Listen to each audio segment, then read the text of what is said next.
Hello, welcome back to the channel. In today's video, I wanted to run through my net worth at 32. It's been 8 months now since I did my first net worth video at 31, and I thought it would be interesting to see how it's developed over the last 8 to 9 month period ahead of doing the quarterly check-in that we're going to be doing at the end of this month, and see how the actual cash amount that I earn differs from the net worth that I now have at 32. So, let's go.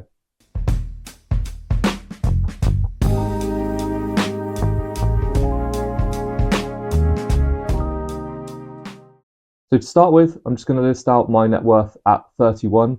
I did this in a previous video, and if you're interested in specifically what net worth is, you can go back to that one and watch it. I'll put a link up here potentially, or I'll link it at the end. But for now, what I'll do is I'll just list it out on the spreadsheet so you can see exactly what this looked like 8 months ago. So here we go. Obviously, going to start with cell B2. If you give me a moment, I'll just list these out.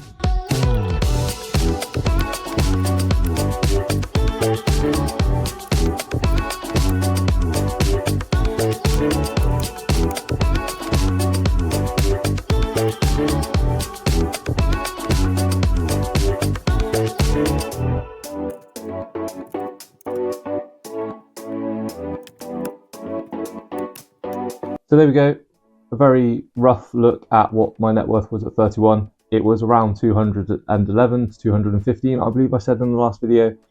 Like I said, it's not exact because a lot of these were estimate values, for example, at the house and things like that, but this is where we started with. So not a bad number, I think, for 31. And now I want to show you how this has evolved over the last 8 months to where I am today. So I'll jump back in and I'll update that now.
So there we go. I think that illustrates the point quite well. And it's actually quite nice to see this on a page for once. So let's go through each one of the points and just quickly talk through it. So you can see that the house has gone up from 210 up to 214. What I did to calculate this was I just assumed that it rose by 3% on average, and I've done that for 8 over 12 months. So may or may not be accurate, might be a bit inflated, but I think it gives a rough idea of what it would look like. Don't know. Haven't actually had it valued. Now, pensions, this is quite interesting actually. So my pension has gone up by 8,924, but I believe that actually in the last couple of months I've lost about £3,000 off the value of my pension, and that's due to a lot of what's happening in politics and the news and things right now. So Donald Trump and what's happening in the S&P and things like this heavily impacting in the month. But because of my increased salary, I'm now paying in about, from my own contribution, my employer's contribution, about £1,080 per month. That's really bumping that value up every month on month. And it's quite a good point to make though, is that even though this is trending up, it can dip down, and that's because defined contribution schemes, as I've mentioned in a previous video, are kind of reliant on what's happening in the wider economy, and it's something I'm very conscious of, to be fair, which is why when we move later through this video, you'll see a lot of my invested money and my wealth is tied up in buildings and physical assets, which I will explain later. Cash, that's actually taken a bit of a dip. That's gone down by around £2,000. As you all know, if you've been following the channel, I'm investing in a house over in Europe. So I tend to keep a float of around £10,000 to £15,000 as best I can. This increases and decreases as savings get built up and then money gets taken out to put into the house. So that's why this has remained relatively static. It's at a bit of a dip right now, but yeah, that's what cash is there for, right? I've got a bit of a buffer, no need to hold too much there. The Europe house, or the house over in Europe, that has increased quite substantially. As you know, as you build a house, the value goes up exponentially because as it becomes livable and more of a usable asset, it isn't just a plot of land or a pile of bricks. This is my 50% share, as it were, between me and my partner, because we're invested in this together. So I've put that at around 30,000 right now. So that's increased since I last did this video, up by about 13k. Vehicles, they've stayed flat. I mean, they're worth pretty much nothing, but I've kept them both at around £2,000. They're not going to lose too much value over that. I have, after looking at some of the comments from around Christmas time, actually started to invest in an S&P ISA. So I've kept this outside just so you guys can see, so that the cash element contains an ISA as well as instant access savings, just uninvested money. And then the S&P 500 ISA I do through my Trading 212. That currently has £894 in it, so a huge amount to my wealth there. And then I also decided to start buying some digital currency. So I've just bought Bitcoin.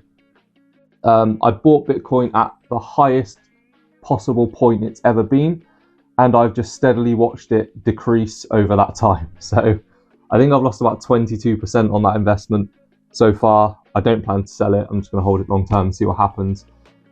And I did mention this in a previous video. There were some comments to and for this, but any money that I put into crypto, I am prepared to lose all of it. I don't want to lose all of it, of course, but that's how I see it, as like a risky investment. So that's why you see it as a smaller portion of my wealth right now, especially whilst I'm building up physical assets and things. I don't want too much money there, just on the risk that it decreases, as we've seen now. You'd hope that it could go up, but no one has a crystal ball. We don't know this, so that's why there's a small amount in there. I think actually, just looking at this, in my S&P ISA, I have an S&P mix, which is a mix of the S&P 500 and US gilts and bonds. That has dropped about 2.3% since investment, just because of what's happened with the US election and things. I also have a full amount in a Vanguard S&P 500. That's lost about £13 since I invested, so a bit of a chunk. And actually the thing that's kept it higher or increased is gold. I started buying gold as a more stable investment to diversify that stocks and shares portfolio. So I think I will either continue to put money into gold or perhaps diversify into silver as well and precious metals, because I think these rates stay relatively stable from what I've seen. I don't know, to be honest. It's early stages for my investment, but I feel like I'm at a point in my life now where I'm quite comfortable in trying to see what other things I can invest in outside of just saving and a house. And then moving down, we can see my mortgage. So my mortgage liability over the last 8 months has decreased by £4,212. And that's over an 8-month period, which isn't too bad, to be fair. My fixed rate mortgage is £740 per month. Obviously, a lot of that is heavily interest weighted. So I've started to try and overpay in the last 3 months, as some of you will know, an extra £300 towards that. So hopefully, when we come to do this maybe next year, that will look a lot healthier and we can see the trajectory hopefully going down more rapidly. But for now, that's where we are. So off the back of that, my net worth is around £240,000 compared to 8 months ago, which was £211,000. And that's an increase of near as makes a difference, 30 grand, which is really good. And actually really does show the difference between net worth and income, in that I definitely haven't saved £30,000. A lot of that is investments, especially the house going up. So as you can see, this really illustrates it quite nicely, that the house heavily lifts it up. Next to that is the pension, which heavily lifts it up. So if you've watched this channel from the start, you'll know that I heavily advocate for buying a house when you can, as early as you can. Make sure it's affordable, of course, but I would always advocate for that. It's what I've done. And I would, make sure it's freehold. And in theory, that's where the bulk of your wealth will be built up. Pensions, again, is next on the list, even though we've seen a big dip down. And I'll show you, probably add a screenshot now of the dip over the last couple of months that my pension has taken. I still think these are good vehicles for investments. Personally, it's something that I will continue to invest in, and read into that as much as you want. But we kind of, outside of a house, it's the next best investment. But the reason I prioritize houses and property is that all of these investments, yes, they could technically all still go to zero. So the way I look at it is that even if I own everything outright, so my house and the house in Europe, I have a good amount in my pension. If all of that went to zero, at the very least, I could still get some value out of my house, in that I could live in it still. It's a very extreme scenario, probably 99.9% never going to happen. But if it did,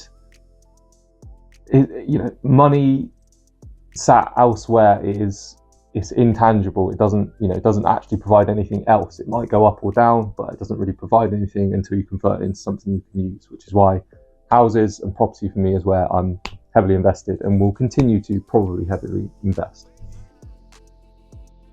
So next, my pension's there.